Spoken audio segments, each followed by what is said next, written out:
Ontem que eu vi. Aí galera, estamos aqui instalando um ar de 12 esse? 12 mil. 12.000 BTU. Só que não estamos conseguindo chegar a alimentação no local.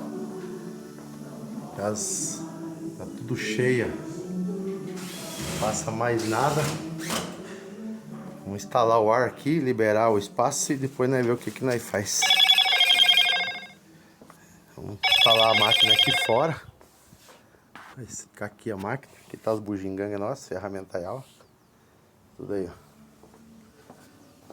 Isso aí. Daqui a pouco vamos furar aqui e passar pra fora.